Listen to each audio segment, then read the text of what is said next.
तो दोस्तों सभी को राधे राधे, नमस्ते, प्रणाम। और बताइए सब लोग कैसे हैं। उम्मीद करती हूँ सब लोग स्वस्थ होंगे, मस्त होंगे, अच्छे होंगे।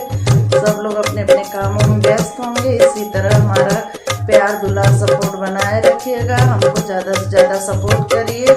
हमारे चैनल को लाइक कमेंट शेयर जरूर करिए, भूलिएगा नहीं। फुल वॉच करके सुनिएगा। वीडियो अच्छा लगेगा तो कमेंट बॉक्स में ज़रूर बताइएगा। और सभी को तहे दिल से धन्यवाद करती हूँ। देखिए ये नचारी गीत है, अच्छा लगेगा तो कमेंट बॉक्स में ज़रूर बताइएगा। सासू ननदिया बड़ा हो रगड़ी, खिंच के मारे लागू ले लवा फूटे लगरी। खिंच के मारे लागू ले लवा फूटे लगरी। गोकुला के रजवा बड़ा हो रगड़ी, खिंच के मारे लागू ले लवा फूटेला गगरी। खिंच के मारे लागू ले लवा फूटेला गगरी। फूटेला गगरी हो फूटेला गगरी। खिंच के मारे लागू ले लवा फूटेला गगरी। तर भीजेला हवा ऊपर चुनरी। तर भींगेला ऊपर चुनरी। सोने के थाली में जेवना परोसे। सोने के थाली में जेवना परोस। जेवना जेवत के बड़ा हो रगड़ी। खिंच के मारे लागू ले लवा फूटेला गगरी।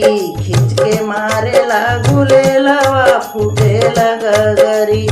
फूटेला गगरी हो फूटेला गगरी। तर भींगेला हवा ऊपर चुनरी। तर भींगेला हवा ऊपर चुनरी। सासू ननदिया बड़ा हो रगड़ी, खिंच के मारेला गुले लवा फूटेला गगरी। खिंच के मारेला गुले लवा फूटेल गगरी। झझड़े घड़ी लवा गंगा जल पानी। झझड़े घड़ी लवा गंगा जल पानी। घड़ी ला घोटत के बड़ा हो रगड़ी। खिंच के मारेला गुले लवा फूटेला गगरी। खिंच के मारेला गुले लवा फूटेला गगरी। फूटेला गगरी हो फूटेला गगरी। तर भींगेला हवा ऊपर चुनरी।